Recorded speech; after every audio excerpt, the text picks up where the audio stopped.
An expectant hush, so I think it's time to begin. My name is Joanna Page, I'm the director of CRASSH, and we at CRASSH have the enormous pleasure of co-hosting this event together with the Faculty of Divinity and the Cambridge Interfaith Programme. So this event is designed to showcase the research of 3 of our visitors this term, who are here as part of our Visiting Fellows from the Global South programme. This is the second year of this programme. It's an enormously important one for us.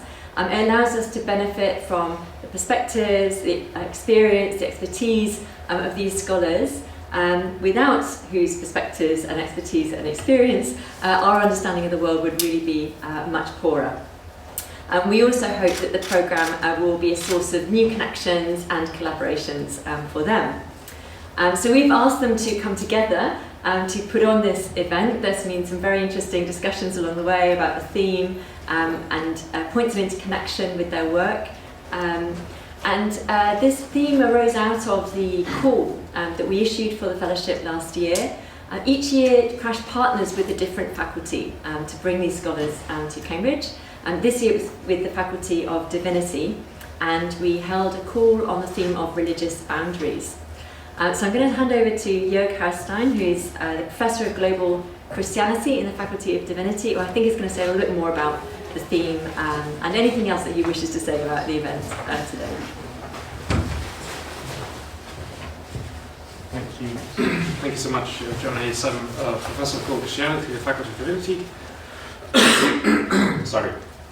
Which itself is a very ambitious title of a subject area. Because it also kind of means that the global gets outsourced into certain corners, which is not really the case in practice, but this is sometimes how the subject can be perceived. And we already had a program of a visiting overseas scholar, one visiting overseas scholar. So when Joanna came to the faculty and says, we'd like to partner with you and make that 3, we said, yes, please. And then we had a conversation about topics. And obviously, we wanted to do something interreligious because one of the big areas in the Faculty of Divinity is the Cambridge Interfaith Programme. It has a long history of thinking about interfaith encounters. Now, I'm somebody who works a little bit more on the ground. My own fieldwork is in Ethiopia, and I've done lots of history of Tanzania, Germany, East Africa at the time. And where I encounter interreligious relations, encounters, and issues are actually then in particular city spaces and maybe spaces of conflict, but also sort of quotidian getting along and moving things. So I just finished a project a couple of years ago together with Ethiopian field workers on conflict that has arisen in the Abiy era in a number of Ethiopian towns. And then when you talk to people about what happened, the first thing you always say is, we don't know what happened, we've always been peaceful, we always get along, there's nothing to see here. But that day, stuff went wrong.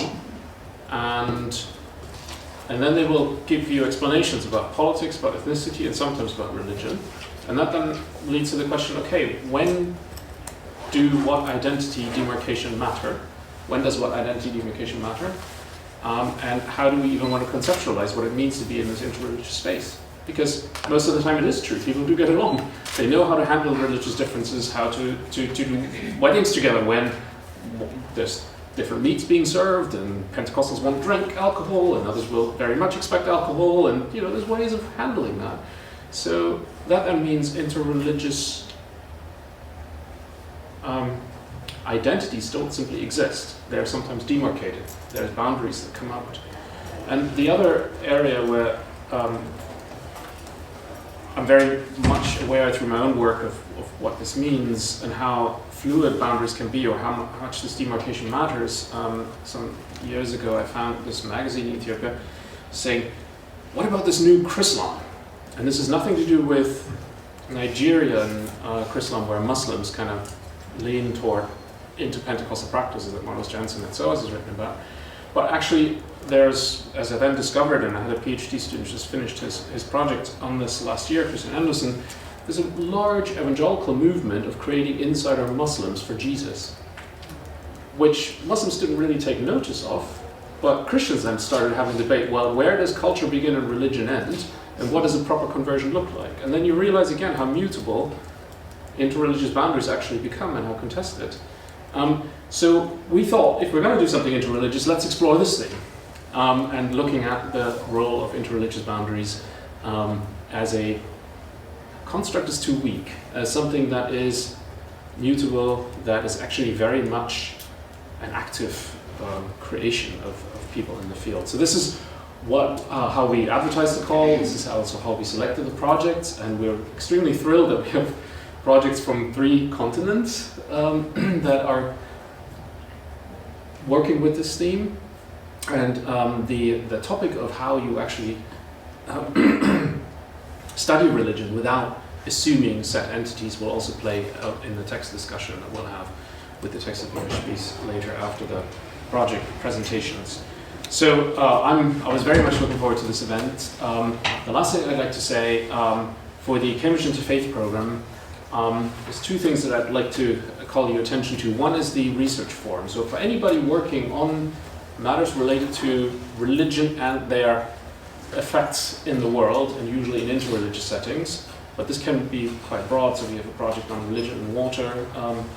There's a research forum, so if you're based in Cambridge as a PhD student or beyond, you can affiliate with that. There's already many scholars affiliated, so we're trying to network across faculties, people working in this space. So please get in touch with me or with Iona Hein, the program manager, who sends her greetings of the CIP. And I also brought a list of upcoming events, because, you know, in Cambridge you're always looking for events. So I'll let this go around. So there's lots of exciting things coming up. For example, next Tuesday we have Heather Sharkey in the Faculty of Divinity, who's a well-known historian in the US on religion and food. There's a special event with her, and then she's giving a paper later that day in the World Christianity Seminar as well. So thanks again for making this possible, Joanna, and I look forward to the rest of the day. Thank you, Jörg. Well, I'm going to introduce our first speaker, although actually the first item on the agenda is actually a screening of a very short documentary that she was involved in. So we're going to screen that first and then carry on with her presentation. But Dr. Agustina Altman is a research associate at the National Scientific and Technical Research Council of Argentina, that is better known as CONICET.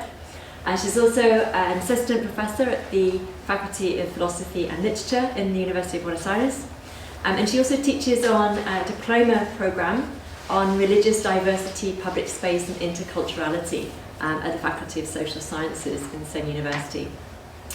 Since 2019, she's been conducting fieldwork in the Argentine Chaco. I'm sure she'll tell you more about where that is. And her research primarily focuses on exploring socio-religious changes among the Mocoit indigenous people. So I'm going to hand over to you, to Agustina. And Zainab, I don't know if we need to do anything to start the... It's on one of the slides. Okay. Thank you. Well, thank you all very much for coming. I would like to thank CRASSH, the Faculty of Divinity, and the Cambridge Interfaith Programme. I am also grateful to my colleagues Anindya and Felicity, with whom I've been working these past weeks. The work I'm about to present was made possible thanks to the support of CONICET, the Institute of Anthropological Science, and the Research Group on the Anthropology of Religion of the University of Buenos Aires, Argentina. Although I'm very happy to be here with you, it is important to note that Argentina's national scientific system and public universities are currently experiencing severe budget cuts and facing ongoing attacks from Javier Milei's government. Not only are the research projects like this at risk, but also the indigenous communities I work with. This short documentary was created in collaboration with my colleague Alejandro Lopez in 2022, with the support of the research grant from the Institute for the Study of Global Anabaptism and CONICET. Its goal is to share our work, explain what it means to conduct research in the anthropology of religion, and inspire new scientific vocations. The documentary explores our research on the impact of missionary experience in the Argentine Chaco on Mennonite churches in the USA. It is part of a large study on socio-religious change among the indigenous people of the Argentine Chaco, where Christian missions play a key role. My intention in screening this short documentary at the symposium is to introduce some of the themes I will explore in my presentation. Another key reason for this screening is that although my research focused on a form of Christianity on the peripheries, it cannot be understood as solely driven by local logics. Instead, these processes are intertwined with regional and global dynamics.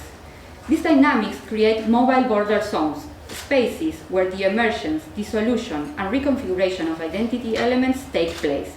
We can think of these border zones like tectonic plates, not as rigid lines that separate pre-existing entities, but as a space where the dynamics that shape identities take place.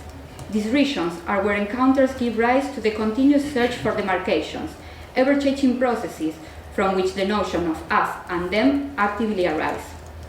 Although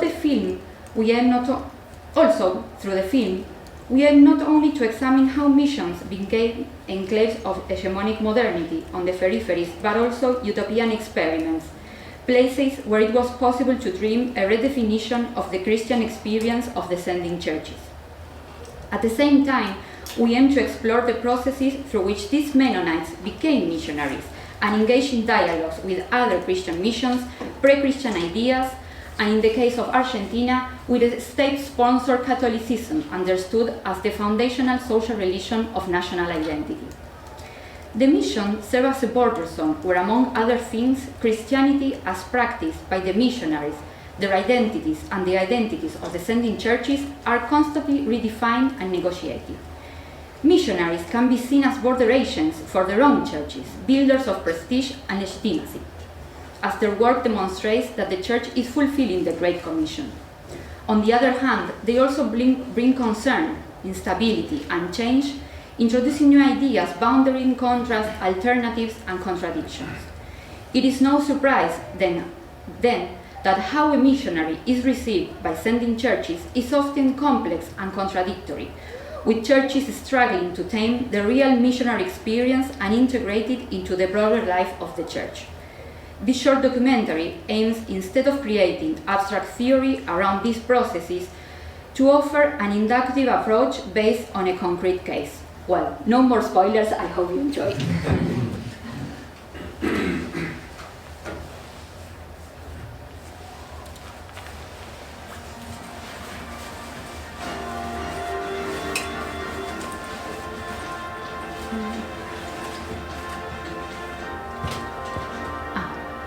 Agustina y Alejandro, antropólogos de Argentina.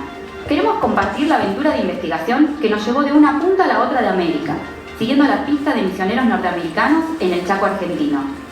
Trabajamos en archivos, donde nos encontramos con increíbles documentos y fotografías aún no estudiados. Entrevistamos ex misioneros y sus familias. Conocimos de primera mano lugares, paisajes y climas. Nos hicimos preguntas, formulamos hipótesis, encontramos algunas respuestas y muchas más preguntas. Un caso concreto del estudio antropológico de los fenómenos religiosos.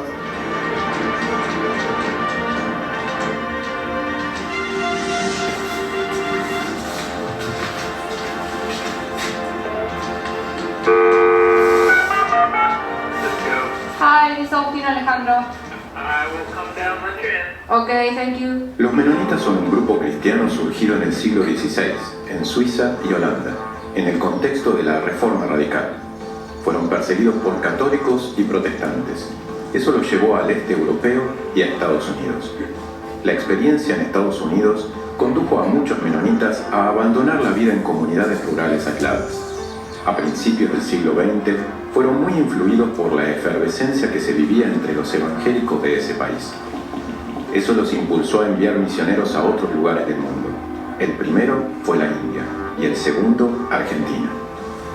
Se decidieron por Argentina en un momento en el que el gobierno impulsaba la llegada de población y misioneros de Estados Unidos y Europa no latina. Pero arribaron en 1919, cuando comenzó a surgir una gran desconfianza por esos mismos grupos. Tras varias décadas de misiones en la provincia de Buenos Aires, el principal impulsor de la presencia menonita, Joseph Ullan, lideró la fundación de una misión en el Chaco, entre los Com, también llamados en castellano Toba. Nancom, como toda misión tradicional, tenía por objetivo evangelizar y civilizar a quienes se consideraban necesitados de supervisión, Para ello, contaba con proveeduría, escuela, enfermería y tierras para cultivar. Luego de la Segunda Guerra Mundial, comenzó a desmoronarse el sistema colonial europeo. Eso, y un mayor interés por el estudio de las diversas culturas y sus lenguas, llevó a un importante cambio en la forma en que los misioneros cristianos pensaban su tarea. El responsable mundial de las misiones menonitas, J.D. Graeber, fue uno de los principales impulsores de esa transformación. En el Chaco, misioneros como Albert Buchwalter y Lois Litwiller Buchwalter estaban interesados en aprender la lengua y costumbres de los grupos con los que trabajaban. En ese contexto, los antropólogos y lingüistas William Rayburn y Marie Fretzer fueron contratados para evaluar la situación. Advirtieron que los aborígenes estaban llevando adelante su propia versión del cristianismo y sugirieron disolver la misión. Los menonitas hicieron eso y se dedicaron a intentar acompañar esa experiencia. Hacía tiempo que trabajábamos en el Chaco y Buenos Aires sobre este tema. Teníamos muchas preguntas sobre estos misioneros. ¿Qué era para ellos la misión? ¿Cómo experimentaban su tiempo allí y las transformaciones que implicaba esa vida? ¿Cómo atravesaron los cambios en las formas de entender las misiones? ¿Qué impacto tuvo su experiencia misionera en las iglesias que los habían enviado? Para responder estas y otras preguntas, los materiales documentales y las personas con las que podíamos hablar en Argentina no nos alcanzaban. Necesitábamos ir a Estados Unidos a ver de primera mano los archivos de los menonitas sobre esta experiencia y entrevistar a ex misioneros y sus familias. Para ello, con la ayuda de una beca, viajamos durante un mes a Elkhart y Goshen, en Estados Unidos. En este viaje de investigación, uno de los lugares cruciales para nuestra búsqueda de documentos fue la Mennonite Historical Library en Goshen College. Su director Joe fue nuestro guía en esta biblioteca y en la vida cultural del campo. 5,000 volumes, but they're not all right here, not necessarily for you. But I think we'll use this as sort of a holding place for you, because you'll be working with a number of things, okay, and it'll be handy to have this is where the mission board annual reports are. El otro lugar clave de este trabajo con documentos fueron los Mennonite Church USA Archives en Elkhart. Jason, su director, fue un colaborador central para nosotros. En este tipo de investigaciones, el personal a cargo de los archivos y bibliotecas es fundamental.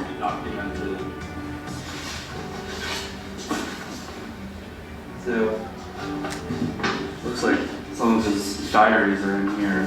Oh, wow. Yeah, 1943. I don't know. Yeah, so this is, I think this was the first diary he wrote when when they first went down. So wow. Yeah. Amazing. Yeah, and so I don't know, like if they were in a book or somewhere or something, but now they're just tied together with strings or something. Amazing. En los archivos de Elkhart se encuentra una invaluable colección de materiales sobre las misiones menonitas. No solo cartas y otro tipo de documentos, sino también fotografías y objetos. Todos son útiles para que los investigadores podamos entender el mundo vital de las personas y grupos que estudiamos. Los diarios y fotografías de Shank, uno de los pioneros de las misiones en Argentina, son importantísimos para nosotros. Incluyen imágenes de Nancom, la misión menonita entre los Comen. Los misioneros menonitas, cuando volvían a Estados Unidos, tenían que mostrar lo que se estaba haciendo en las misiones y tenían que conseguir el apoyo de las iglesias locales para seguir financiando esas misiones. Entonces hacían charlas, pasaban diapositivas y mostraban carteles como esto con imágenes de las familias, de los países y regiones donde estaban instalados. Improvisamos un tipo de casero. En los archivos de Elkhart también hay una cantidad increíble de materiales del matrimonio formado por Albert Buchwalter y Lois Litwiller Buchwalter, quienes trabajaron en el Chaco argentino por más de 40 años y fueron fundamentales en el cambio de paradigma de las misiones menonitas en la región. Su rol en la traducción de la Biblia a varias lenguas chaqueñas es una parte central de nuestra investigación.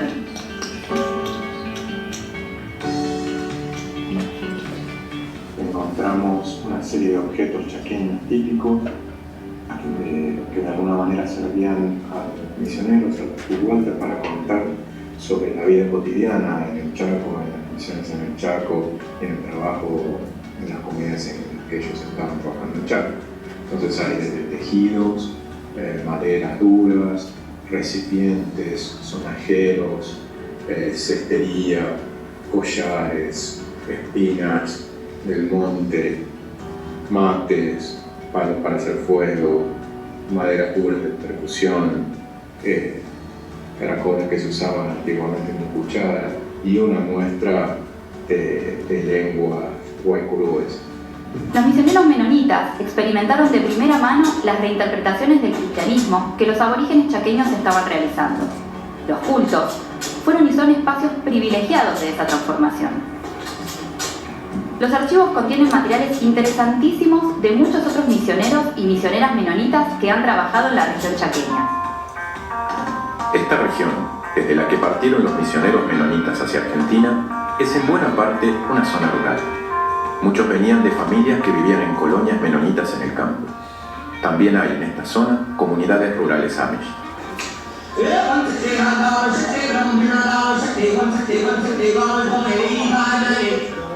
El imaginario más extendido supone que los misioneros que fueron al Chaco dejaron una vida muy confortable y se dirigieron a un territorio en que los esperaba una experiencia cotidiana mucho más exigente. Pero la situación es más compleja. Muchos se criaron en el campo, en una cultura muy austera, y el clima acá en Indiana es bastante duro en invierno. De hecho, durante nuestra estancia tuvimos un vórtice polar con temperaturas de hasta 40 grados bajo cero. En más de un sentido, una gran proporción de los misioneros menonitas tenía una experiencia personal del día a día más cercana a la de los aborígenes chaqueños que la de muchos investigadores. Además del trabajo en archivos, una parte central de nuestra estancia implicó justamente aprender estas cosas, conocer de primera mano el lugar y la gente, y hablar con las personas que vivieron estas experiencias como misioneros o familiares de misioneros. That was a time of great transformation or development in the churches because of the kind of vision that Rayburn cast before us, and caught on, it was acted on, be aware that colonialism had finished, it came to an end, and we had to stop acting like it. The Western people had to stop acting colonial. Hemos escrito a Naira que por favor nos vale algún consultor de la sociedad bíblica a ayudarnos con el idioma. Rayburn, con la esposa, ella también había sido, ella era lingüística, tenía la doctorado en lingüística y antropología, y ella había enseñado antropología. Y entonces cuando vino Rayburn, decidieron con Rayburn visitar a otras comunidades indígenas. Se encontraron con el movimiento evangelístico, que un contraste tremendo, con gente que no se beneficiaba de nada, y sin embargo era una energía tremenda. Entonces eso nos abrió los ojos. Por ejemplo, que teníamos que aceptar la versión del evangelio que ellos aceptaban. Sí. Y no consideraban inferior, como si fuera una revelación que no había que considerar. So 30 years later, 1984, Rayburns are retiring from their service in Africa and decide to return home by way of the Chaco. They hadn't been back, they hadn't lost contact. And he was so amazed. Rayburn wrote me a brief letter, should be somewhere in the archives, made just a couple of points. First of all, this is one time when a consultant's advice was taken seriously. They actually followed through on what the consultant had advised. And we have never regretted following his advice, following he and his wife together. It was a basic blueprint to work with. Shane volvió volvió al Chaco cuando se hizo el 50 aniversario. Pero él quedó impresionado por la iglesia y por la vitalidad que vio entre los jóvenes que no había antes. Así que en general se sintió bien, a pesar del cambio. Claro. Había 3 ancianas que lo recordaban y empezaron a danzar como lo hacían tradicionalmente cuando estaban contentas, y a chant. Y él se cantó, dice: hermanitas, siéntense. Y quedaron abocadas. El trabajo etnográfico no consiste solamente en entrevistas. También es importante participar de la vida social de las personas sobre las que se trata de aprender. Además, no todo puede ser trabajo en una estancia tan larga.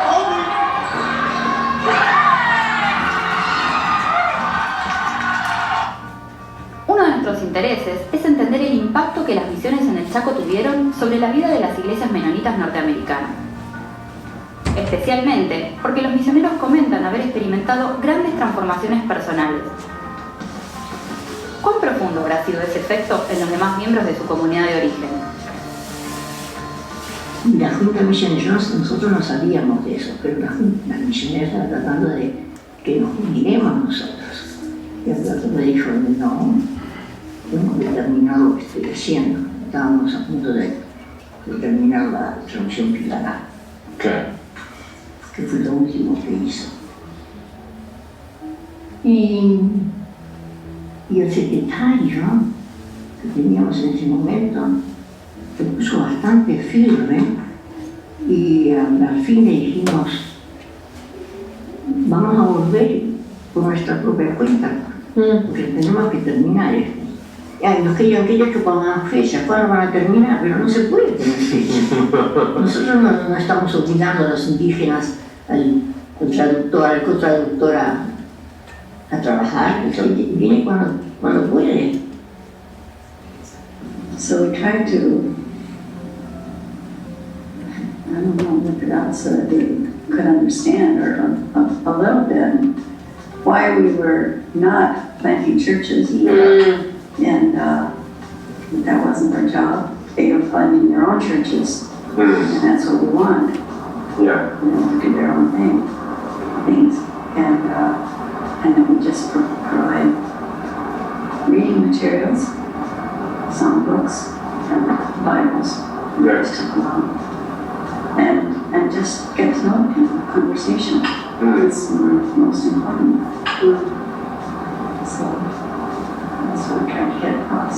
Do you think that people here understand this idea or not? In Ghana, they changed the focus, I think. I mean, that's part of what was always hard about coming back here. People didn't know or value always the experience that you had, or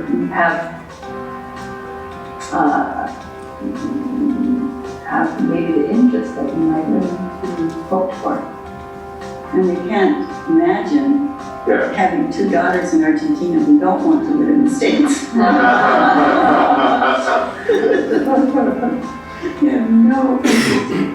Churches in North America have no idea really of the creativity and the unusual things that we've done.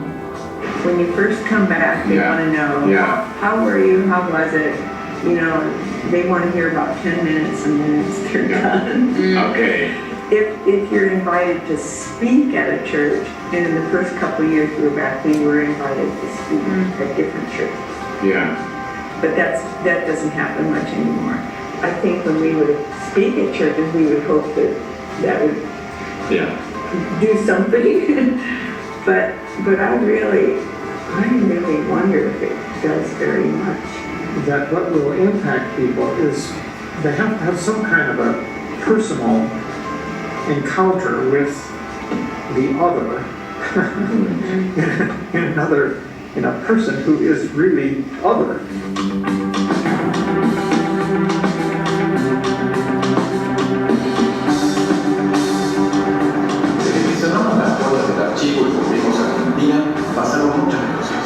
Todo lo que viste es apenas el inicio de la emocionante aventura de tratar de comprender un mundo tan complejo como el de las misiones.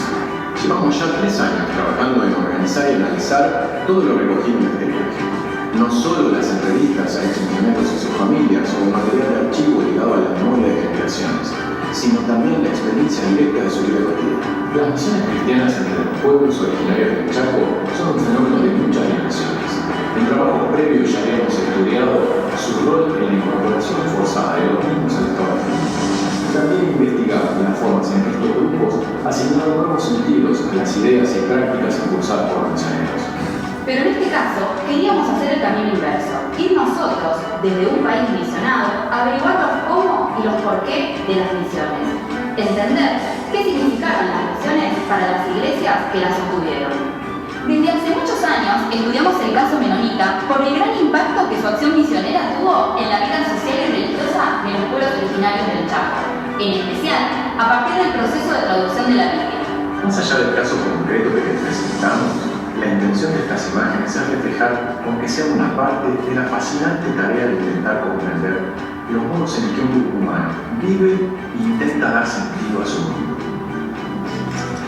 En especial, esa dimensión de la experiencia que podemos llamar religión. Ojalá a ustedes también los entusiasme.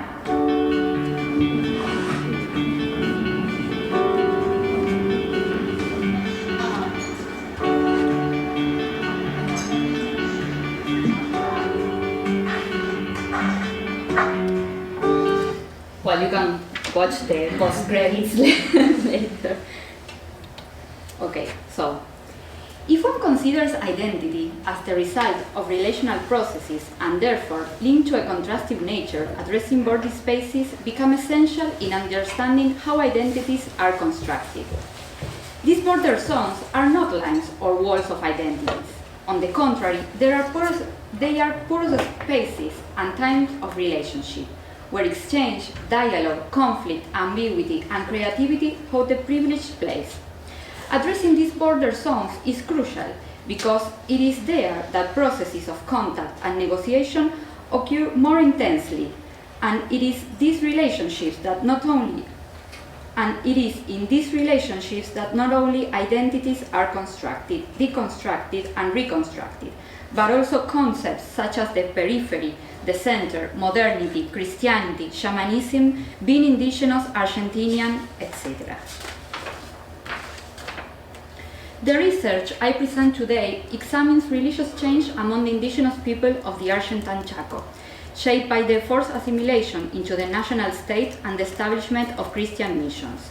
This transformation is shaped and influenced by multiple peripheries: Argentina as a frontier of the West and capitalist development, evangelical Christianity as a heterodoxy within a Catholic majority country, Chaco as a marginalized province, indigenous groups as a peripheral population, and the Mocoit as a minority within this region. These interconnected processes place us at the intersection of religious, hegemonic, political, ethnic, and national border zones, all linked to hegemonic modernity. In the contemporary world, we do not encounter a single monolithic modernity, but rather a whole range of modernities that are complexly interconnected. If they are all called modernity, it is because they all refer, in one way or another, to a historical development whose origin lies in European expansion and the colonial process linked to the globalization of capitalism. This multiplicity of modern projects is a web of local modernities organized by power relations that connect them to the hegemonic modernity, driven from the centers of the world order. These local modernities are not mere superficial variants of hegemonic modernity, but arise from complex process of resignification and constitute true creations within the margins allowed by the asymmetric powers relations in each case. It is in this context that I aim to address a series of key contemporary experience among the Mocoy: el Evangelio, Gospel, la política, politics, la salud, health, y la cultura, culture, problematizing them through the lens of projects of modernity. To do so, I will develop the category path of modernity as a way of explaining the specific way the Mocoit understand how it is possible for them to appropriate the modern project. Since 2009, my research has combined multi-sited ethnography in rural, peri-urban, and urban communities, Mocoit communities, Creole and migrant communities in Chaco and Santa Fe, along with archival work in Argentina and the USA. The Mocoit, part of the Guaycurú linguistic group, inhabits southern Chaco in Argentina. Traditionally, hunter-gatherers, the population was around 18,000 in 2015. During the colonial occupation of what is now Argentina, the Spanish viewed the Chaco as a void in their domination of the land. Though its inhabitants remained politically independent from the colonial government, they engaged in various exchanges, from trade to military conflict. As a consequence of these complex exchanges, the indigenous groups in the area underwent several changes. In the 18th century, the Jesuits' missions played an important role in the reconfiguration of the material and symbolic world of the Chaco groups. Following the wars of independence, the new nations sought to effectively control the indigenous populations and their territories. Through a series of military campaigns, the indigenous people of the Chaco were progressively forced to become sedentary and to be incorporated into the labor market. These abrupt transformations increased tensions in the region. Toward the beginning of the 20th century, the Mocoit led several uprisings which had an important cosmological component. All of them culminated in fierce repressions. By the end of the 20th century, the Argentine government aimed to organize the country according to modernity projects inspired by Central and Northern European countries. In this context, Argentina welcomed immigrants from these regions, hoping they would transmit their cultural habitus to the local populations. In the 1930s, several Protestant groups settled in the Chaco. Beyond the missionaries' intentions, indigenous groups adopted and reinterpreted elements of evangelical Christianity, particularly Pentecostalism. This interchange sparked a wave of cosmological creativity, leading to the emergence of indigenous pastors who preached to other indigenous groups in the missionaries' absence. They organized gatherings to sing, led healing sessions, invoked spirits, and baptized their kin. By the mid-50s, some missionaries recognized the need to accept indigenous Christianity, dissolving their traditional mission to focus instead on Bible translation and literacy campaigns. The religious effervescence that emerged from the complex interactions between Pentecostal missionaries and indigenous groups led to a religious experience that later became referred to as Evangelio. The Evangelio is a native polysemic category. At the present time, it alludes to the set of churches grounded in indigenous organization. In this sense, recognizing oneself as an Evangelio or believer indicates more than a religious affiliation, extended to an entire ontological condition. This involves means of acting, thinking, perceiving the world, conceiving relationships with human and non-human beings, and constructing the everyday experience of dwelling. Several ethnographies on Chaco indigenous people introduce the notion of paz, nashik, not only as a descriptive term referring to the traits that lead into the forest, but also as a native way of organizing life experience as thought as a whole. Following Lopez's insight into the concept among the Mocoit, we can say that the paz is primarily a term that refers to a geographical framework, specifically the trails in the forest that the Mocoit used to move from one place to another. Wandering along this path means leaving behind the patio and the houses, which constitute the human, familiar space to enter the forest. The forest, in contrast, is conceived as the space of the non-human, the strange and the dangerous. In this way, the path becomes the link between the untamed and the tamed spaces. Therefore, its wandering is the taming of the territory. While these movements may seem merely spatial, they entail a mapping of the social field, shaped by the relationships between human and non-human. In this sense, moving along a path is not simply traveling from one place to another. It also means exploring a cosmos textured by the societies that inhabit it. This mapping of social relations constitutes a topology of power. Paths possess a geometry that goes beyond their physical characteristics, as they are shaped by the presence of various agents, their relationships, their positions within the social space, and the distribution of different forms of capital. To feel the textures of this territory is to perceive the tensions between these elements, and to engage with the various agents that inhabit it is to place one's own subjectivity and body at stake. Individual journeys along this path, these wanderings, are marked by key moments, often life crises or encounters with powers greater than oneself, which involve the possibility of forging paths. This way of building a bridge to the non-human world implies, on the one hand, a recognition of the asymmetry in the relationship between powerful and humans. Yet, at the same time, it assumes that the human who engages in these paths possesses enough power to uphold them. The Mocoit also referred to central contemporary experience such as Evangelio, la política, la salud, y la cultura as paths, in the sense we have described. This may seem striking to us, given the religious experience emerging from Protestant missions, party politics, the state healthcare system, and educational institutions are dimensions we tend to associate with hegemonic modernity. We believe that the Mocoit's use of this term is not merely a casual reference, but rather an indication that they have been reinterpreting and resignifying the various projects of hegemonic modernity from their own pre-existing logics within the space of agency. In this sense, we argue that el Evangelio, la política, la salud, y la cultura can be conceptualized not only as paths, but more specifically as paths of modernity. This is because these four paths outline possible social trajectories that become locally constructive alternatives for thinking about ways of being indigenous in the contemporary world. They do so while acknowledging the broader framework of possibilities defined by the limits imposed by hegemonic modernity, limits that for now are regarded as unavoidable aspects of the current state of post-colonial relations. This Mocoit's path of modernities can be understood, following Michel Desserteau, as a set of tactics aimed at obtaining the greatest possible benefits within the concrete margin of maneuver allowed by the local, regional, and global situation. The implicit or explicit acceptance of the general framework imposed by the hegemonic modernity project doesn't mean that the Mocoit permanently accept this global scenario.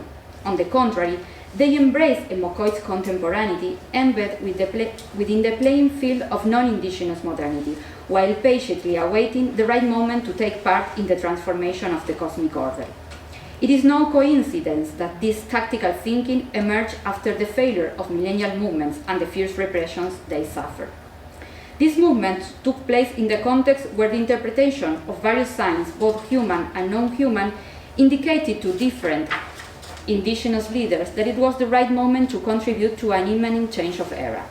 This change would lead to a new order more favorable to the Mocoit.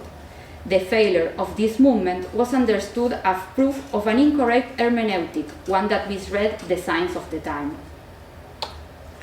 When analyzing the path of politics, we observe that it involves developing a set of skills characteristic of the institution of hegemonic modernity and linked to the process of citizen formation, such as fluency in Spanish, an understanding of the bureaucratic logics and the Creole bureaucratic ethos, as well as learning of laws, codes, and the role associated with public officials.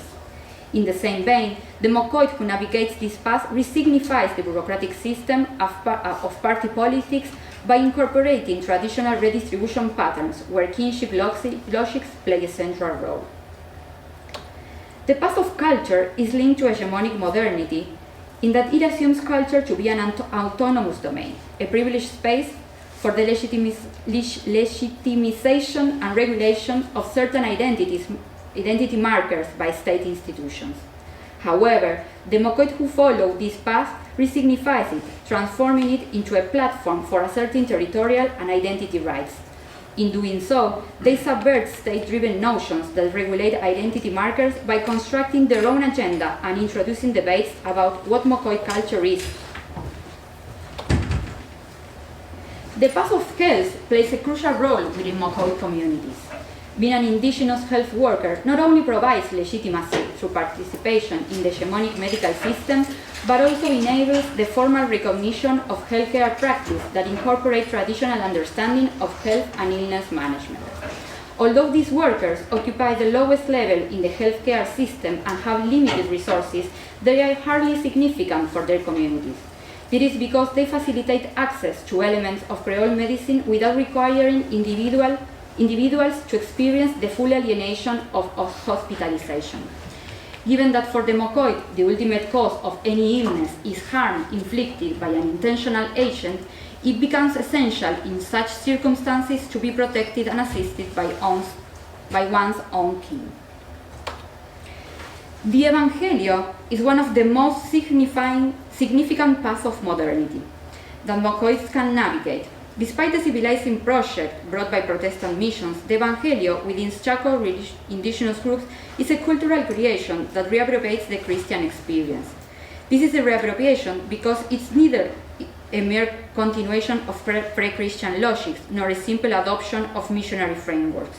Instead, it is a distinct reformulation of Christianity, articulated through logics developed over a long historical process. This was made possible by the margins of agency that the Gospel provides in relation to hegemonic modernity. One crucial characteristic of Protestant Christianity is that signified by the Mokoit refers to the organizational structure of the evangelical churches, which reinterpret the idea of congregation as equivalent to that of a network of related families that constitute a political unit. Direct and personal communication with the numinous were understood in terms of pre-existing logics concerning the means of managing relationships with non-human beings. From the Mokoit's perspective, success or ability depends on the pact made with powerful entities. Thus, the criollo's success in dominating the indigenous groups and their territories, accumulating wealth and goods, is understood to be the outcome of a successful pact with a non-human being that was previously unknown, the Holy Spirit. The possibility of establishing a pact within this non-human being and its coexistence between pacts with shamanic owners are a common topic of discussion. These debates illustrate the ways that the Mokoit understand the idea of God in Christianity. For them, the existence of the Christian God and even the option of connected with Him doesn't imply the non-existence of other powerful non-human entities, but rather signifies a choice to seal a specific pact. What is under discussion is the requirement of exclusivity. I wrote some so that you can see what is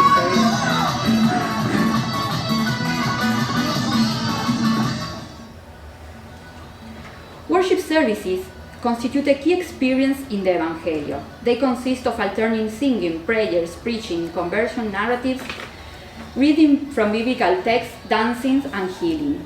The emphasis on singing and praises is a way of experiencing gozo, joy, as a bodily and emotional experience of an ecstatic nature.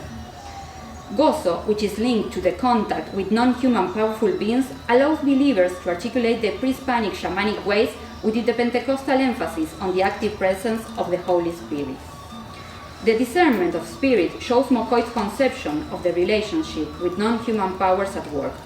For example, the debates surrounding the identity of powerful beings and their intentions, despite being expressed by Christian theological categories, are crossed by the role of bodily experience, dreams, and illness. The Evangelio also provides access to symbolic legitimacy, as believers adopt a series of modern diacritics such as wearing shirts, ties, suits, or adopting reading and writing. However, this is only one aspect of the situation. For instance, the written word is understood by Mokoit's evangelicals through a dual perspective, as powerful objects and as words with potent effects. There you can see, for example, one of the dancers has the Bible tied in his body as a powerful object. Similarly, the connections between the Creole and the Holy Spirit, whose covenant demands exclusivity, is understood by the Mokoit following pre-existing Mokoit logics regarding the management of relationships with the numinous. From the Mokoit's perspective, it is their successful covenant with this powerful entity which demands exclusivity that much of the current position of the Creole is founded. This is why, in some sense, for the Mokoit, the Evangelio would open the doors to building autonomous relationships with the ultimate source of white power. Since covenant requires something in exchange for the gifts received, the evaluation of costs and benefits as well as the search for possible alternatives is crucial. That is why effectiveness is one of the most relevant topics when choosing one path. It is important to note that these paths are not mutually exclusive. In this presentation, I set out to explore the path of Evangelio. Among understanding among the Mocois, understanding it as a peculiar path, a way of wandering and making work, a distinctive project of modernity. This path of modernity runs through the complete experience of wandering and world building of the Mocoit believers and stands as one of the most important alternatives for shaping their own deeply rooted forms of modernity. In this sense, it is impossible to think of the Evangelio without considering the colonial and national state experiences. But at the same time, if there is one thing that characterizes this modern scenario of globalization, it is the fact that it only takes shape in the concrete reality of the local, and in doing so, it opens up margins for agency. The history of the Evangelio begins where the most recent Mocois attempt to challenge the definition of the broader social landscape were harshly suppressed. After the failure of the millennial movements, the Mocoit embarked on an arduous task of tactically building a home in the margins assigned to them by modernity. Their creativity, their long reflection on power relations, and their vast experience in interethnic relations were undoubtedly invaluable assets in this task. As this research shows, while the social playing field has been strategically defined by those who hold power, there are still margins for local agency. It is within these margins that tactical possibilities for constructing local versions of modernities emerge. The native concept of path and wandering were key to our work. The incorporation of a topological perspective allows us to construct an analytical category, path of modernity, and to conceptualize key experiences such as the Evangelio, la Política, la Salud, and la Cultura as Mocoit's path of modernity. Each of these is a locally constructive alternative, which involves a cosmological and political reflection on the ways of being indigenous in the contemporary world. Lastly, these paths of modernity have great potential as an analytical category. By analyzing the native category of path, we can observe that modernities for the Mocoit are characterized by a forward-looking tension and an unfinished construction. These paths do not imply a set of goals and expectations to be fulfilled or specific contents to be reached. Rather, they represent an open exploration, one of seeking, anticipating, and wandering.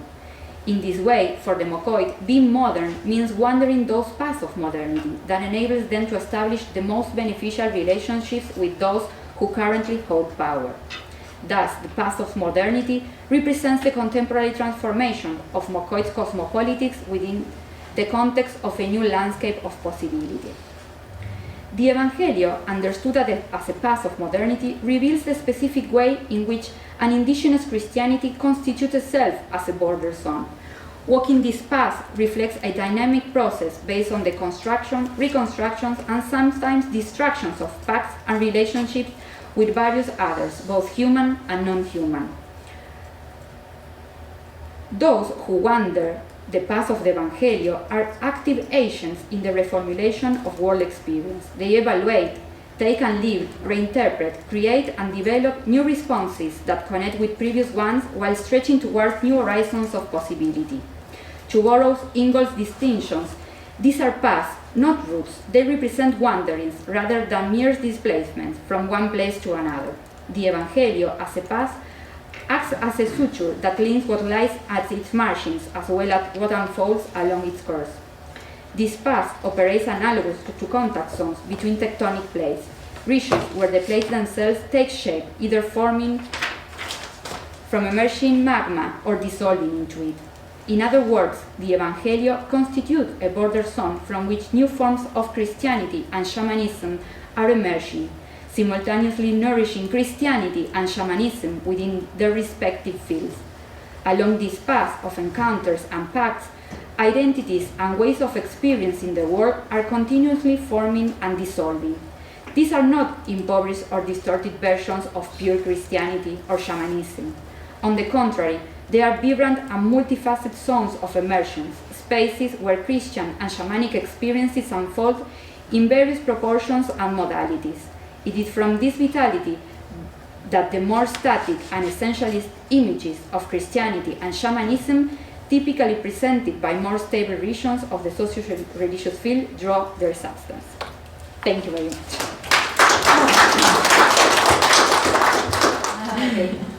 Okay, we're going to move on now to the next speaker, who is Dr. Anindya Sekhar Purkayastha. Do you want to start coming up, and I'll introduce you in the meantime?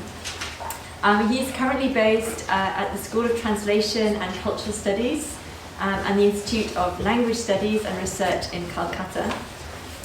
He's published several books on a very wide range of topics, as wide-ranging as Deleuze and Guattari and violence in South Asia. And he's one of the founding members of the Post-Colonial Studies Association of the Global South. And he's going to talk to us today. Well, you'll be able to see his title, which is appearing behind us. Yeah. So thank you very much. I think you're looking forward to it. Thank you, Joanna, for the kind introduction. So, thank you for the opportunity to present this particular subject of my current research. And as you can see that it deals with a very important socio-religious reformist group known as the Brahmo Samaj. And the history of the Brahmo Samaj is quite big. And I'm sure that in the span of 20 minutes or 30 minutes, it's not possible to do justice to that complex and large history. But I'm focusing on a specific dimension and aspect of their work, which is what they used to call the new dispensation. There are some pictures there on the wall as well as on the slides, which we'll be looking into. And my co-argument here is to locate both the traditional and the modern aspects within the new dispensation, the Brahmo Samaj. I'm trying to understand the vernacular interfaith traditions in pre-colonial Bengal, and I'm trying to see how those vernacular traditions of interfaith practices got reflected in the 19th century reformist activities of the Brahmo Samaj. Now, to know a little bit more about the Brahmo Samaj, these are the key three important figures of 19th century Brahmo Samaj movement. Ram Mohan Roy, Debendranath Tagore, and Keshav Chandra Sen. The last one, Keshav Sen, visited Cambridge in the 1870s, and he met the Sanskrit professor here, Professor E.B.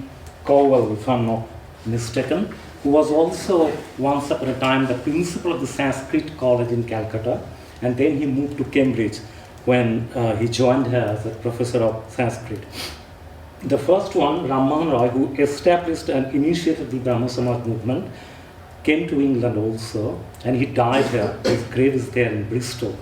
So they're very well-known, very well-read, erudite person, and they actualized a large number of social movements. In fact, they were instrumental to initiate women's education in the 19th century. Schools were set up, colleges were set up by them. They're very well-known figures, and they are known as the makers of modern India. Scholars have called them like that, and they believed in what they called the fatherhood of God and the brotherhood of man, the unity of all religions, the interfaith paradigm that they used to practice. Debendranath Tagore, the middle one, is also important. He was the father of Nobel laureate Indian poet Rabindranath Tagore. So they are very illustrious figures, instrumental for the growth and progress of modern institutions in India. Now, what are the archival content? But before I go into that, I need to begin with the caveat that I'm not a religious studies scholar. My background is literature and cultural studies, so my training is that. So therefore, my approach would be literary, cultural, and decoloniality studies approach, and archival studies approach. So my archives here constitute case studies from pre-colonial and colonial Bengal and its aftermath. And the Brahmo Samaj, as I said, it was established in 1828. It was the 19th century socio-religious reform movement initiated by Raja Ram Mohan Roy, whose picture you saw, largely known to be influenced by the Western Unitarian movement. And the Brahmos, viewed as the architect of modern India, they, as I said, initiated many social, political, religious movements in India, having roots in the Calcutta Unitarian Society in the 1820s, known for the interreligious covenants, rise and evolution of the Brahmos and their ultimate decline is also part of the larger history of the Brahmo Samaj. And the Brahmo interfaith experiments, which is known as the New Dispensation, and rationalist debates are very important to understand modern Indian history. And my question, for me, the most important question is that whether we need to approach the Brahmo interfaith experiment as a modern exercise, or it was something which was traditionally available in India. Now, these are the archival materials on the New Dispensation. Some of the vernacular text that was published by the Brahmo Samaj themselves in 1896, and you can see the English version of it.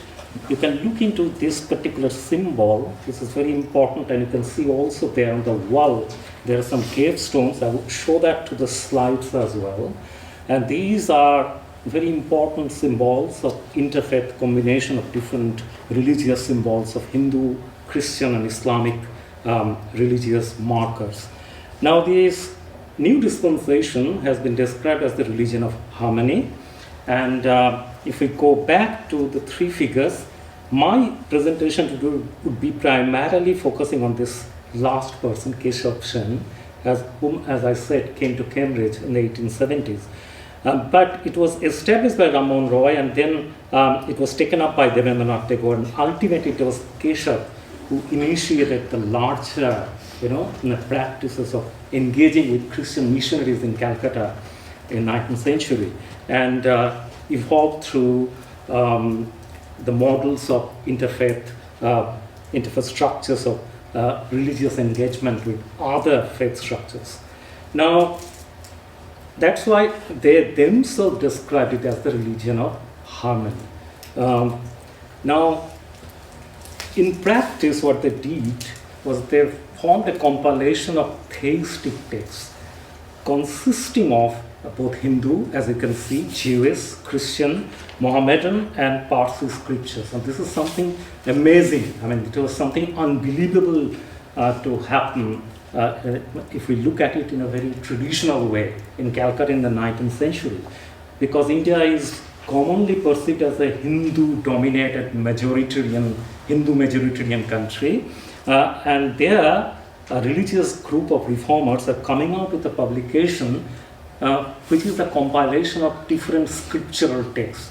Now, their purpose was quite evident, that they wanted to propagate and to preach a harmonious understanding of the interfaith engagement with different scriptural narratives and arguments through which they will get to know each other.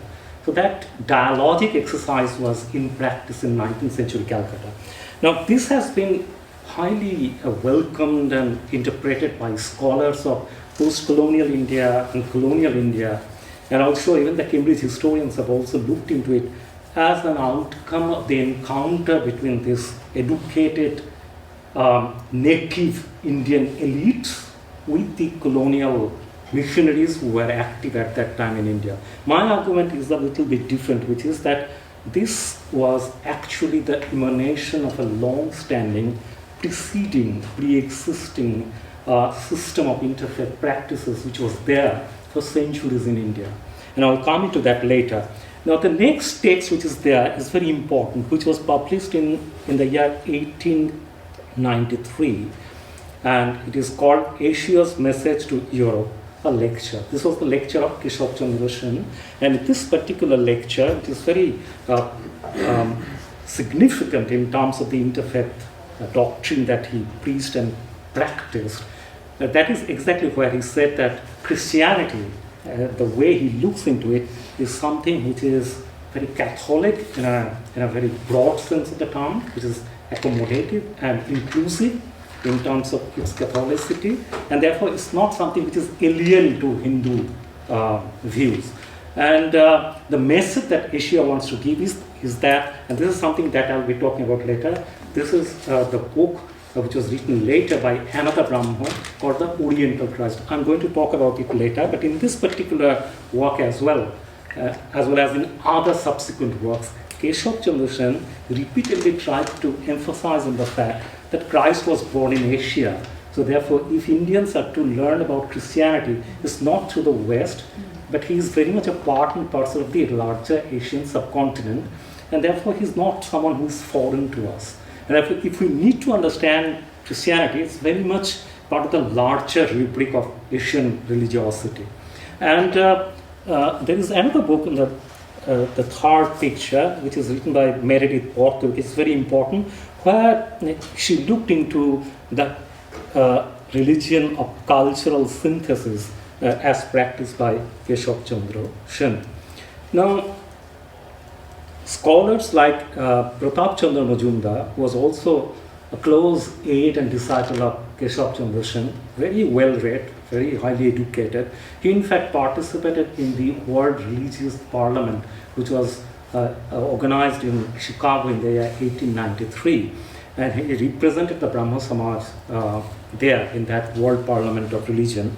And there he also talked about the idea of the Oriental Christ, and this was something that was published in 1883, as you can see from Boston itself.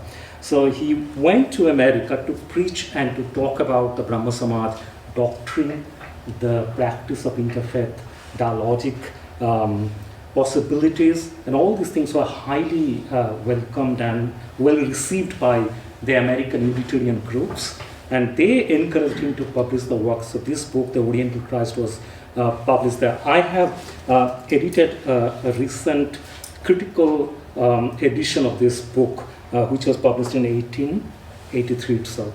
And then you can also see there another publication which is talking about the Brahmo Samaj and other modern eclectic systems of religion in India.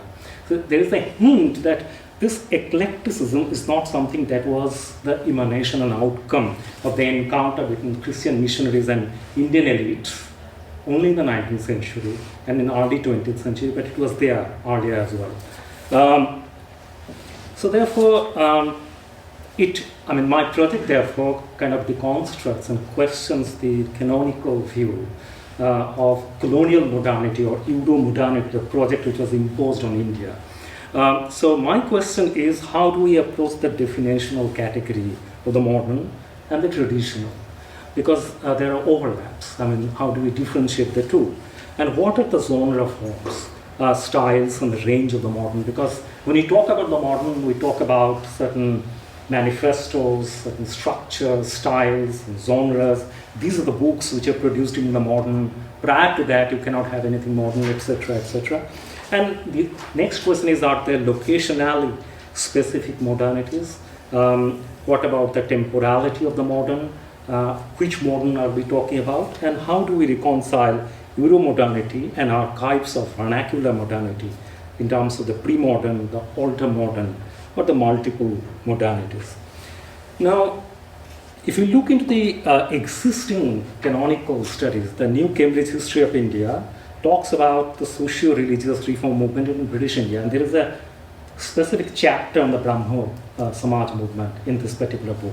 And this chapter also takes that canonical established purview of the establishment of the Brahmo Samaj as a possible emanation of the encounter between the colonial project and the Indian educated elite.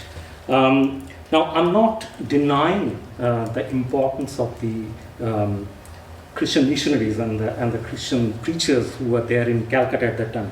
That has to be acknowledged, but that's not the whole scenario. And if we look into this particular 1863 archival document, it's very old. It talks about a defense of Brahmoism and Brahmo Samaj. And there are mentions in this particular document, I cannot show all the pages here with the paucity of time, that there are references to Tantra and to other Buddhist and pre-modern practices of interfaith dialogue in India. Even this particular literature published in the American Studies Journal talks about the interfaith encounter and religious pluralism. J.T. Sunderland's mission to Brahmo Samaj of India in 1895 and 96. It again talks about the arrival of the American Unitarian missionaries in India and how they got in touch with the Brahmos, how it kind of made it possible for them to establish the project of interfaith practices. So my methodology, as I said, is primarily archival studies, deconstructive and decolonial approaches, and critical literary cultural readings. Now, empirically, these are some of the visuals that I'd like to present before you to concretize how they kind of actualize the possibility of making it publicly available, that this is something that we make in practice what we preach. This is the Calcutta graveyard, which I have described here as the interfaith graveyard in Kolkata. And this is the family graveyard of Keshav Chandra Sen. Interestingly, none of them were buried. These are symbolic gravestones. They were cremated following the traditional Hindu ritual of cremation. But this is something that was made after their death, after their cremation. But what is interesting is, this is the gravestone of Keshav Chandra Sen, the person whom I showed earlier in the initial slides. These are the gravestone markers which are uniquely interfaith in its actuality, in concrete terms. This is a Hindu symbol, sacred Hindu symbol. You can see how it is combined with the cross, Christian cross, and then down below is the Islamic crescent moon. So you have a combination of all the three major religions which are practiced in India, and the major symbols involved in those three religious practices, and how all these gravestones bear the marks combined. In fact, this particular symbol was adopted as the new dispensation symbol of the Brahmo Samaj. In fact, the books were published with this engraving. All the other works were also bearing the marks of these particular symbols. These are the other gravestones, but interestingly, if you look into this particular gravestone, this is clearly visible that these are symbols of the Tantra system in Hindu pantheon. So you have the new dispensation symbol. This is the Hindu Om, then the Christian cross, and then the moon, the Islamic theology. This is again the same symbol here. This is another gravestone, but the side symbols are taken from Hindu Tantra. So the Tantra is also known as a heterodox practice in Hindu theology.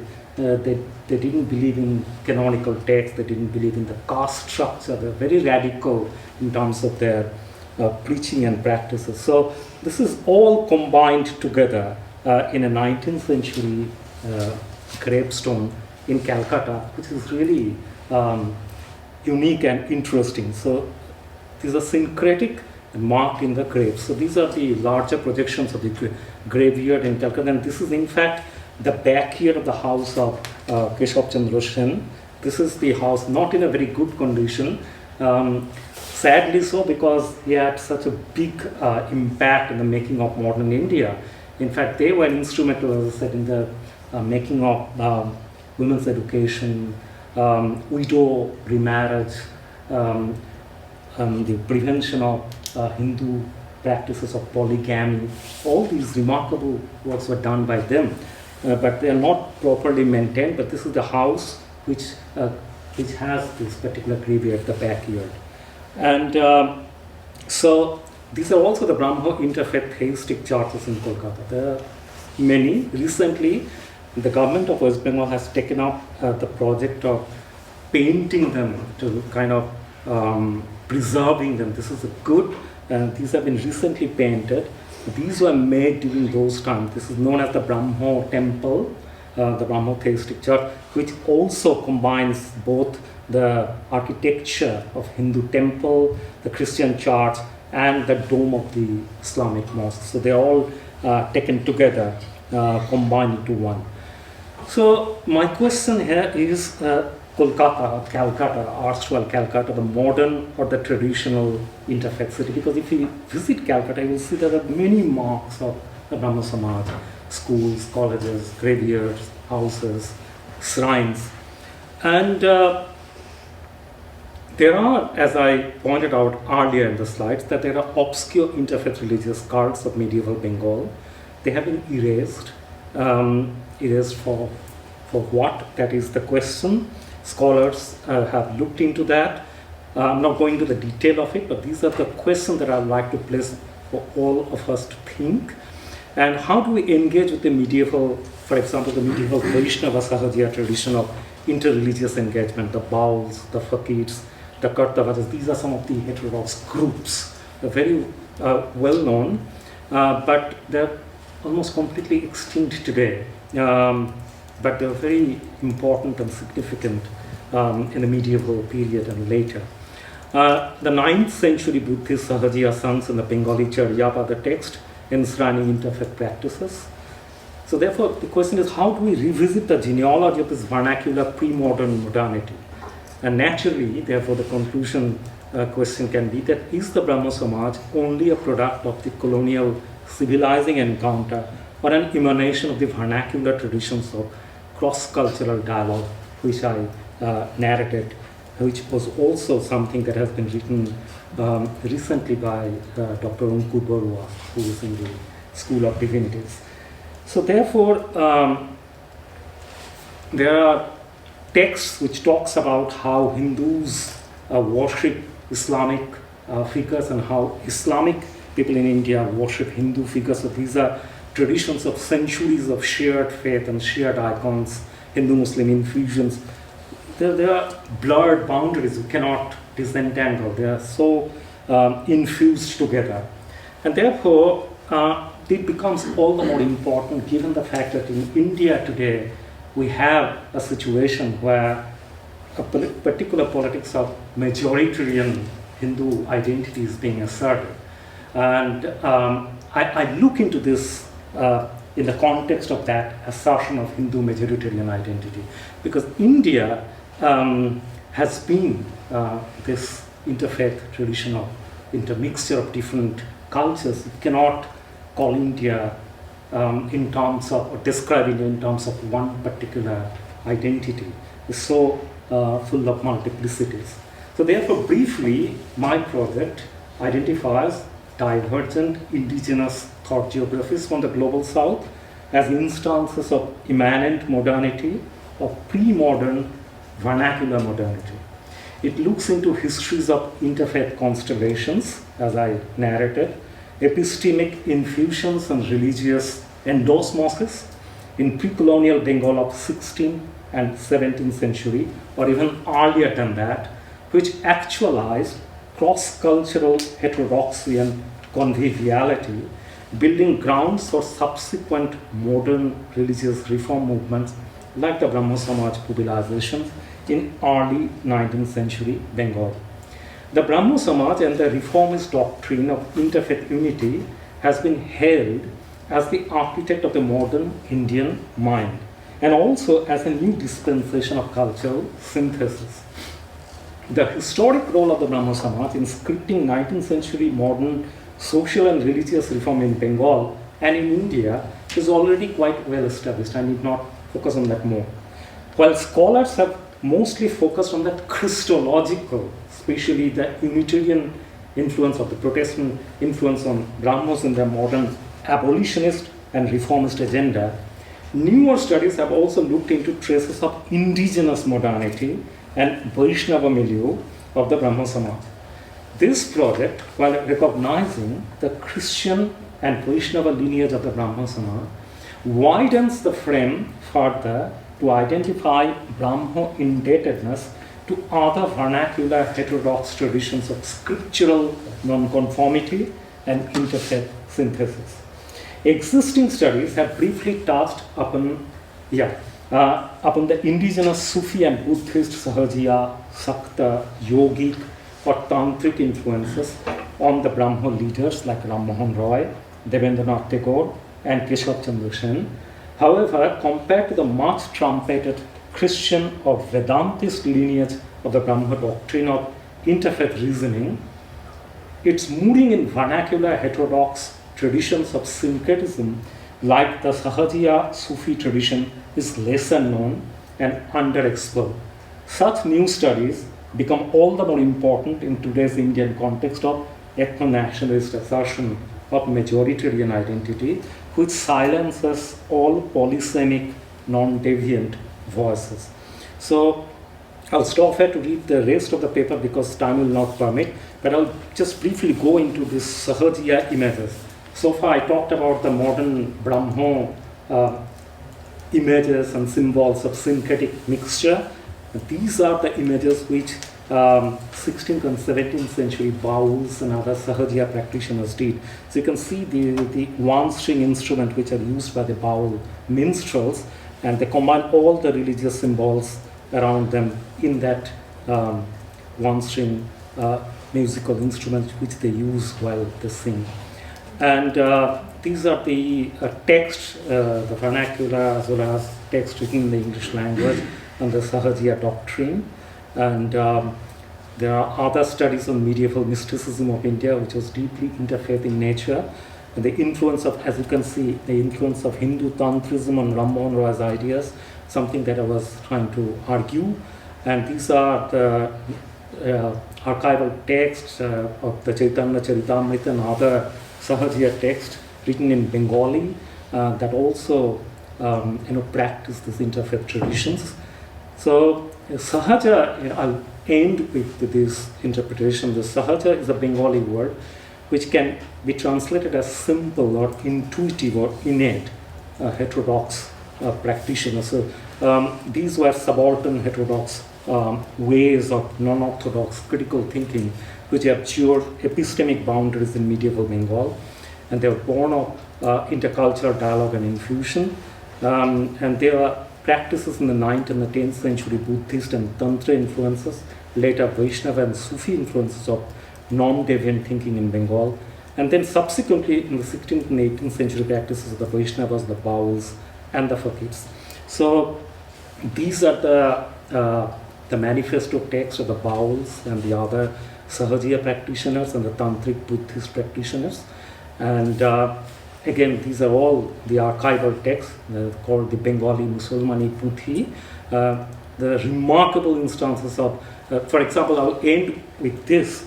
These are the pages from Musalmani Puthi. These are texts practiced in the Muslim societies in Bengal, where each doctor will use mantras or chanting, religious chantings, to which he believed will cure a person who has been bitten by a snake. So when he chants those sacred chants of the mantras, those texts are full of both Hindu, Islam, and Buddhist theological references. So these are remarkable examples of how, in the everyday quotidian level, ordinary people were practicing this interfaith culture of combining different religious symbols together. So again, these are projections of the Vaishnava and the Sufi combination visually, the colors of conference, a pictorial journey into Sufism and Bhakti, and this is something that has been practiced and still there in some forms. That's why cannot be completely erased from the social practices. Now I'll skip some of those and just go to the conclusion, which is that the Sahajiya religious practices are viewed either as exotic practices today or as too marginalized or obscure to be retrieved. But that can be debated. It's possible because it's very much permeated in everyday practices. So it can be revived, it can be practiced, it can be revisited. It holds potential to generate critical modernist epistemes. Its infusionist and harmonizing spirit is unique. And Brahma Samaj and its Sahajiya inheritance needs closer attention to understand the importance of vernacular modernity. Now my limitations are the archive used is largely vernacular and therefore needs comprehensive translation for larger dissemination, I agree, and more textual analysis of the Sahajiya text when needed. Further details on Sahajiya religion and its history were also required to demonstrate its similarity with Brahma's spiritual tracts and Brahma's spiritual heterodoxy. These are tasks that is underway and working paper which I'm writing now as part of this fellowship. So these are some of the text, but thank you.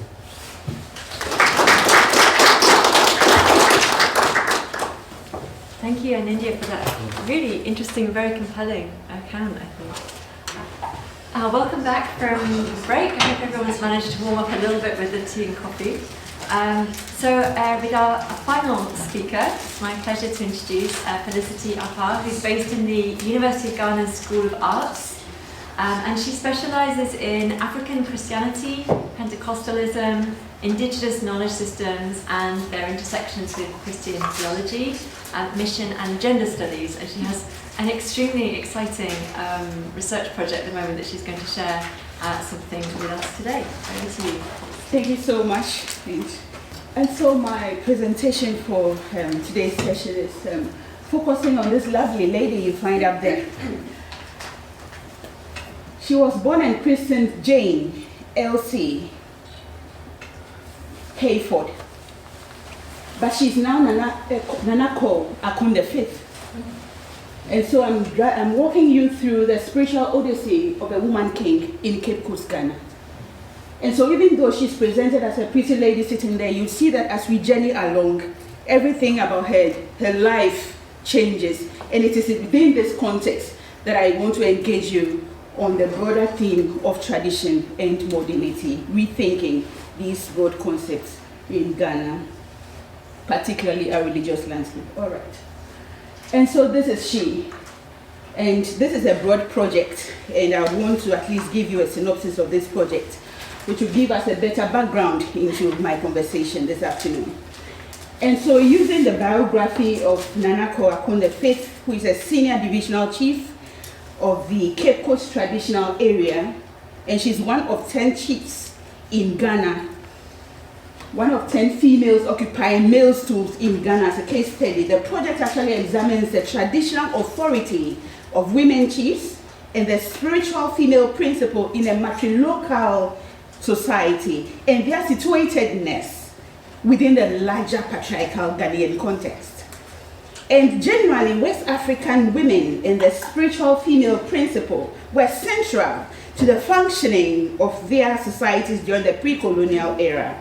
But this prerogative was repeatedly questioned and challenged throughout the colonial era, resulting in the significant diminution of women's political power and spiritual authority. I think for those of us who are conversant with Rattray's writing, he talks about the fact that the Akan society in Ghana has two main stools which are symbols of authority. You have the male stools and then you have the female stools.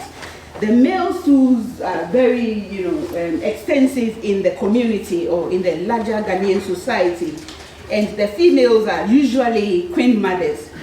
But this is one of the unique cases that a woman gets to occupy a male stool.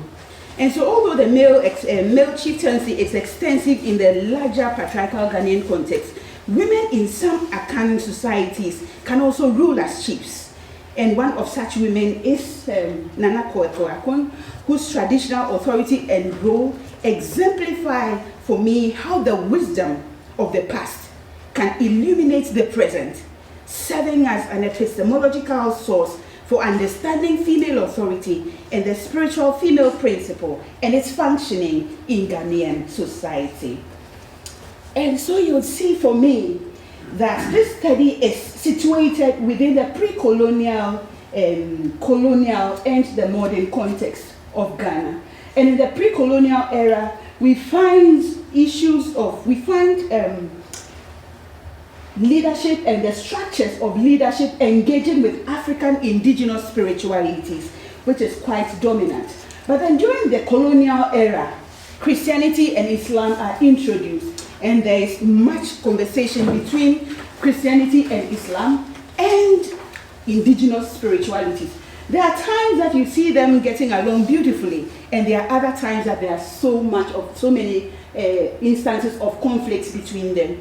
In this contemporary or modern times, we can speak about all these religions, Christianity, Islam, as well as Eastern religions making inroads into the Ghanaian religious landscape, and they coexisting.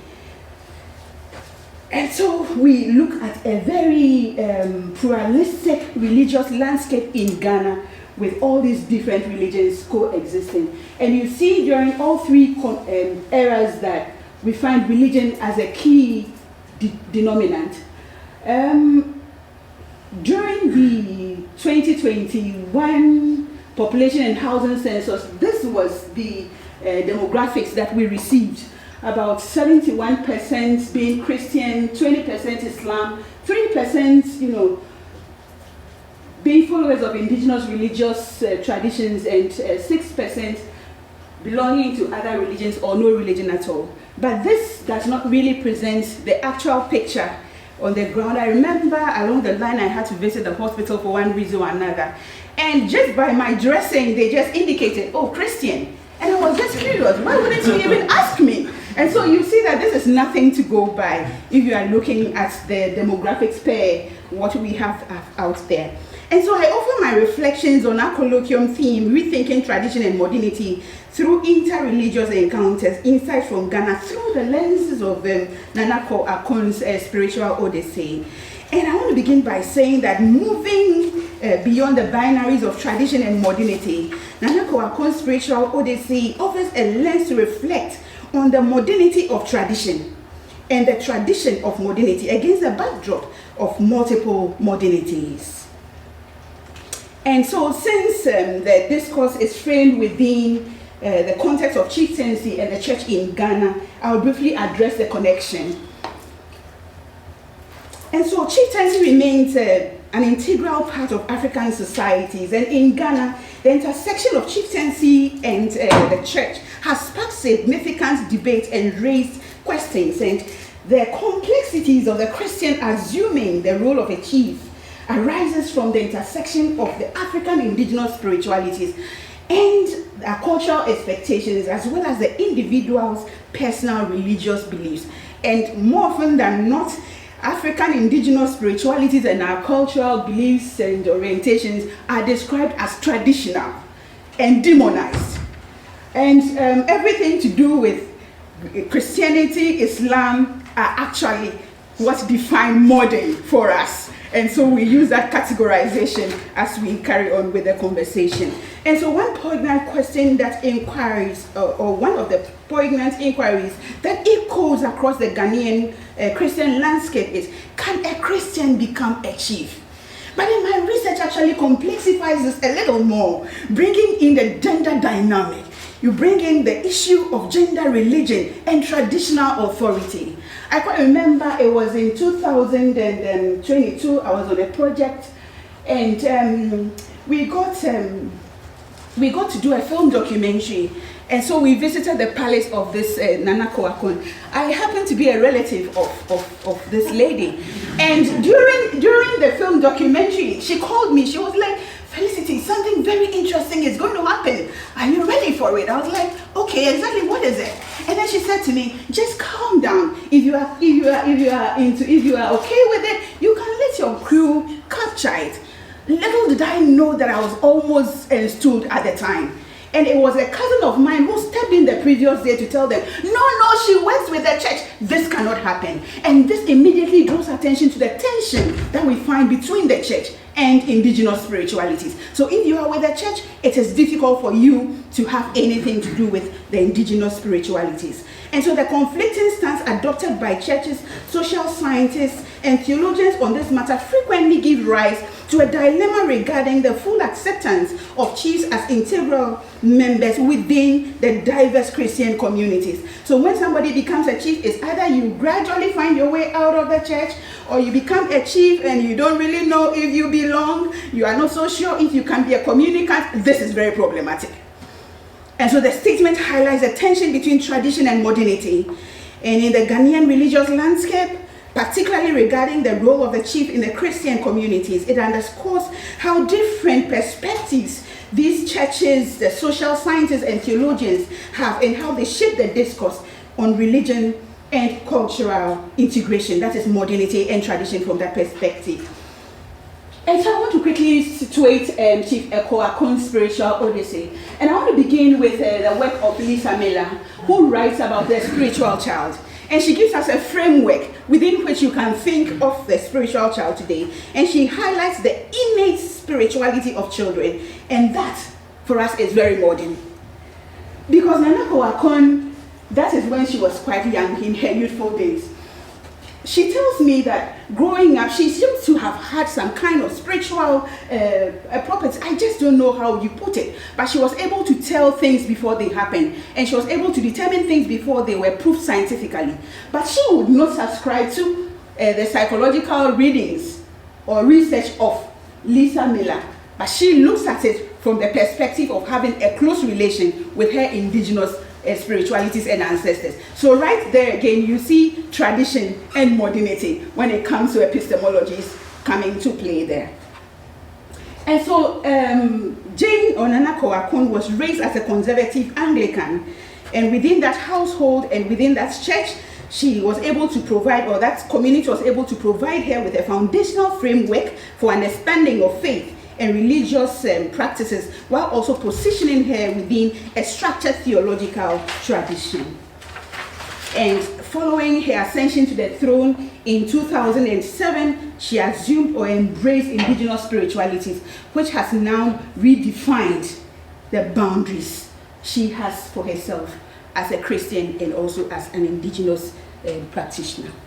So I unpack these pictures, which would actually bring us into the intersections of tradition and modernity, Christianity, and indigenous spiritualities.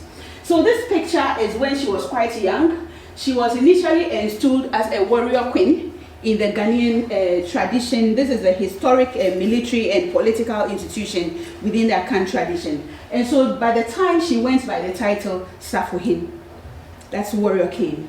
And her adornments, the colors and the symbols, everything about her represents strength and guardianship, reinforcing her role as a custodian of indigenous values.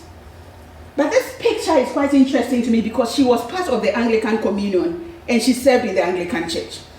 And so the picture communicates the intersection of traditional leadership and Christian identity, highlighting the complexities of power, faith, and the cultural legitimacy in her own experience. The middle picture is also quite interesting because now she was rising through the ranks in the Anglican Church, and at this time she had become a chief shepherd, a priest warden, and anything you can think of relating to power in the Anglican Church. And in Christian leadership, the staff also represents guidance, protection, and divine authority. And as seen in the Good Shepherd motive in Christian theologies. And so the picture represents her again, not as somebody who divorces herself from her indigenous identity and tradition, but somebody who is able to bring the two together. And she says she doesn't find any, confusions or any problem with it at all. The third picture is quite interesting because this time she looks like a male. If you look at the first picture I projected on the first slide, it's the same person, but she looks absolutely different. This is how our men dress. She was installed as a chief in 2007, and everything about her changed. She had to just cut her hair, and she started going like this. And so the issue of masculinity also come in, and this is something she's grappling with over the years. But this image, particularly in her chiefly gaps, also tell a powerful story of negotiating gender, spirituality, and leadership within an evolving African context. And this visually actually disrupts the colonial and patriarchal binaries while asserting African women agency in shaping both religious and political landscape in contemporary times. So you see tradition and modernity coming to play there. And the image actually engages broader conversations on female agency in African leadership. And she makes a statement about continuity and transformation, demonstrating that African traditions are dynamic and not static. And this is what I find quite interesting. She appears in all three pictures. The first has to do with this time when we went to her palace for the film documentary ceremony. Then her traditional priest appears and then he pours libation. Interestingly, the traditional priest was Catholic and he continues to commune with the Catholic Church. So you begin to really imagine and wonder how people deal with all these multiple religious belongings, because according to this priest, he was actually possessed when he was in the Catholic Church by an indigenous deity. So you wonder how this is possible, but that is his story. And so these images actually give some idea into what we are dealing with when we talk about indigenous spiritualities and Christianity. And so the first image of the traditional priest pouring libation actually signifies her recognition and participation in indigenous religious rituals, affirming her role as a custodian of cultural and spiritual heritage. The second one, she's with her priests. And it also symbolizes mutual respect and engagement between indigenous leadership and Christian ecclesiastical structures, hinting at inter-religious dialogue and negotiation. The last one, you find her in the middle there, dressed like a male with her females, and I don't know, but this is how she lives. So the image with her church group also underscores her continued commitment to Christian faith and community, demonstrating how she integrates both traditions rather than abandoning one for the other. And together, these images highlight the fluidity of religious identity in Ghana, challenging the binaries and offering a lived example of how multiple religious belongings actually shape leadership, faith, and cultural continuity. And so even though she's still a member of the church, she no longer holds the position of the chief shepherd and priest warden and all of that. She's now the patron of the men's fellowship.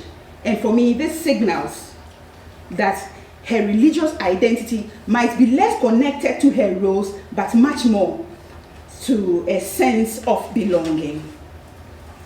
And so when you talk of boundary making with her, when you discuss with her about her own religious spirituality, her spiritualities, she describes it as being quite checkered, and she draws from both sources for meaning and inspiration. And for her, boundary making has to do with respecting the do's and don'ts of each of these religious traditions, which she says she does beautifully. And you don't speak about what you don't understand. That is what she says when you speak to her. And so when I come to rethinking tradition and modernity through interreligious encounters,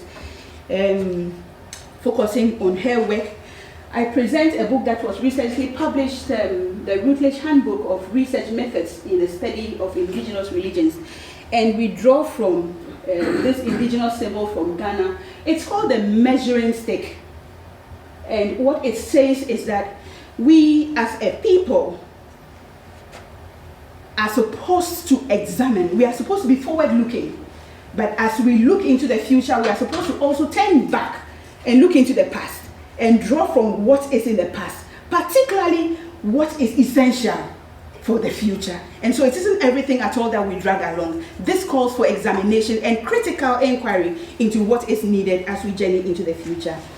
And this is what I draw from by rethinking tradition and modernity through Nanako Akon's spiritual odyssey. And so I see more of a fluid relationship between tradition and modernity and interreligious encounters in Ghana. And her journey actually for me challenges us to reconsider indigenous spiritualities, Christianity, and modern religious dynamic interactions within our modern context. I say from her life experience that tradition and modernity are much more complementary than oppositional. And so with her life, rather than viewing modernity as a break from tradition, her life exemplifies how traditional authority can exist within the contemporary religious landscape and how tradition is also being modernized in its own way. I also look at the issue of gender and religious power in the intersection of tradition and modernity. And what comes to mind is that as a woman king, her position and her role actually disrupts the patriarchal narratives, both in chieftaincy and also in the Christian church in Ghana, because largely it's a patriarchal terrain, illustrating the negotiation of gender roles within religious and the political scenes in Ghana. And it's quite interesting. We went to the polls in December, and the new government has a first female vice president in the country. So you see how they are negotiating the political space as well. And her leadership demonstrates that spiritual authority is not confined to gender expectations, but is shaped by legitimacy, wisdom, and the community's acceptance. And lastly, I look at her interreligious encounters, and I look at the sub-theme of interreligious encounter and spiritual negotiation. And I say once again that her life illustrates the fluidity of religious identity, where Christianity and African indigenous religions are not mutually exclusive, but they are interwoven in lived experiences.